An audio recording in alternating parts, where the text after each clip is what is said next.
अस्सलाम वालेकुम, I am dental surgeon doctor Kiran. आज मैं आपसे जिस टॉपिक पे बात करने वाली हूँ वो है restoration of tooth. Restoration of tooth से मुराद ये है कि किस तरीक़ों से हम आपके दांतों को बचा सकते हैं।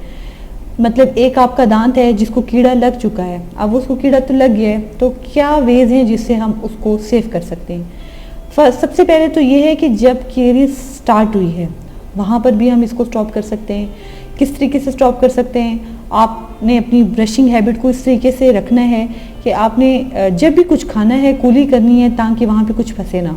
इसके अलावा पिट एंड फियर्स हमारे पास फिलिंग्स होती हैं, हम हल्का से कीड़ा ऊपर से रिमूव करके वो हम कर देते हैं कॉम्पोजिट के साथ, उससे वो वहीं पे जो है रेस्ट हो जाती है आपकी कैरीज।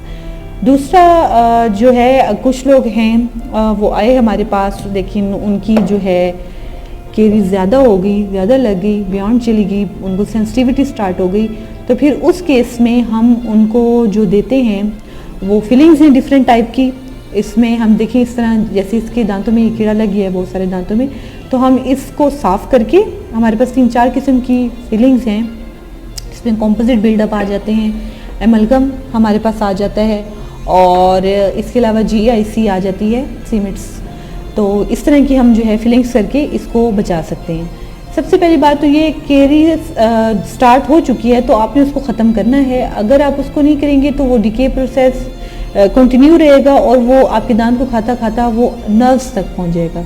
जब एक चीज़ नर्व तक चली गई है तो फिर हमारे पास कोई ऑप्शन नहीं रह जाता। ये हैं हमारी नर्व्स, ठीक है। अगर एक कीड़ा नर्व्स तक पहुंच गया है तो फिर हमें उसको रूट कैनाल करना पड़ता है। रूट कैनाल में ये कि हम कीड़ा सारा साफ़ करके, जड़ों को साफ़ करके फिर उसकी हम भराई करते हैं, ठीक है। इससे दांत का स्ट्रक्चर थोड़ा वीक हो जाता है, तो उस वीक स्ट्रक्चर को हम कंट्रोल करने के लिए आपके दांतों को हम देते हैं क्राउन, ठीक है। इस तरीके का हम आपके दांतों की कटिंग करके ऊपर क्राउन देते हैं। इस क्राउन का मकसद ये होता है कि ये आपके दांतों को स्ट्रेंथ देता है, क्योंकि एक दांत है उसकी आपने ब्लड और नर्व सप्लाई ख़त्म कर दी है तो वो वीक हो जाता है, तो फिर इस आर्टिफिशियल ऊपर हम एक चीज़ देके उसको स्ट्रेंथ देते हैं। ये जो मटेरियल है ये भी लोगों को नहीं पता कि डिफरेंट टाइप का है। एक porcelain fuse to metal crown, simple metal की भी होते हैं और उसके अलावा जरकोनिया के होते हैं। आजकल लेटेस्ट जो है जरकोनिया के चल रहे हैं। जरकोनिया थोड़ा सा कॉस्ट में ज़्यादा है, लेकिन स्ट्रेंथ वाइज और एस्थेटिकली ये टॉप ऑफ द लाइन है। ये एक दफ़ा लगवा के लाइफ में आपको फिर कभी लगवाना नहीं पड़ता। जो पोर्सलिन का है उसका ये इशू है कि समटाइम वो ऊपर से चिप ऑफ हो जाता है और नीचे से मेटल नजर आने लग जाती है। फिर अब जब पेशेंट लाफ करता है तो वो उसको अच्छा नहीं लगता, वो इरिटेट होता है कि भाई ये क्या है। तो बहुत सारे लोग आजकल ज़्यादा जरकोनिया की तरफ जा रहे हैं। अच्छा, ये तो हो गया कि कैरियस लीजन लग गया, आपके दांत ख़राब हो गया, हमने फिलिंग के भी बियॉन्ड चला गया, RCT भी कर ली, क्राउन। कुछ लोग हैं उनके साथ क्या हुआ कि उनको नॉलेज नहीं था, ठीक है, और बचपन में उनके दांतों को कीड़ा लगा और सवेर नीचे तक मतलब आपके पल्प तक चला गया, और जिसकी वजह से वो उन्होंने कहा कि नहीं हमने RCT वगैरह नहीं करानी, आप जो है ना दांत निकलवा दें। या फिर उनको RCT के बारे में पता भी नहीं था, गाइड भी नहीं किया गया, बस उन्होंने किसी न किसी वजह से अपना दांत निकलवा दिया। तो निकलवा दिया और उनकी अब कुछ इस तरह की सिचुएशन है, ठीक है। उनके मुँह में ये 2 दांत हैं और जहाँ पे मिसिंग है। बड़े होकर वो चाहते हैं कि ये बुरा लग रहा है, हमें इसको जो है ना कवर करना है। तो फिर वो किसी डेंटिस्ट के पास जाते हैं तो वो उनको सजेस्ट करते हैं कि आप जो है इसके ऊपर लगवा लें ब्रिज। ब्रिज में क्या किया जाता है, ये और ये दांत की कटिंग कर ली और ये कुछ इस तरीके से नज़र आता है, और फिर हम उसके दांतों को इस तरीके का ब्रिज दे देते हैं। एक्सपोर्ट इससे ली और जो मिसिंग दांत था उसके ऊपर ये आ गया, इसे कहते हैं ब्रिज। 2 दांत सपोर्ट ली और जो मिसिंग दांत था आपका वो इसके ऊपर आ गया, ठीक है, इसे कहते हैं ब्रिज। लेकिन देखें इस ब्रिज का नुकसान ये है कि आपके 2 हेल्दी दांतों की कटिंग की गई, ठीक है।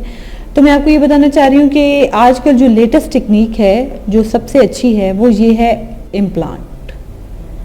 बजाय ये कि आप इन दोनों दांतों को कटवाएं, ब्रिज लगवाएं, वाई नॉट आप एक इम्प्लांट की तरफ जाते हैं। इम्प्लांट में हम क्या करते हैं कि एक स्क्रू होता है, इम्प्लांट के 3 पार्ट होते हैं, वो मैं आपको बताती हूँ।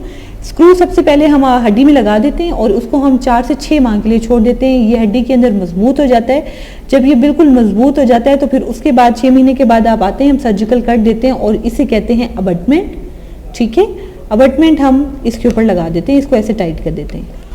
ये एक बहुत ही स्ट्रॉन्ग, स्ट्रेंथ वाइज काफ़ी स्ट्रॉन्ग होता है, ठीक है, इस तरीके से हम इसके ऊपर लगा के इसको टाइट करके फिर आपके दांतों का हम इम्प्रेशन लेते हैं और फिर ये क्राउन आपका बनकर आ जाता है लैब से और ये हम इसके ऊपर लगा देते हैं।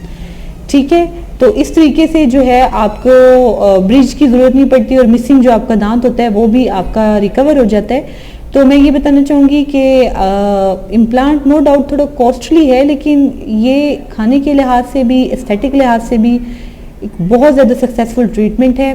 बाकी इम्प्लांट के बारे में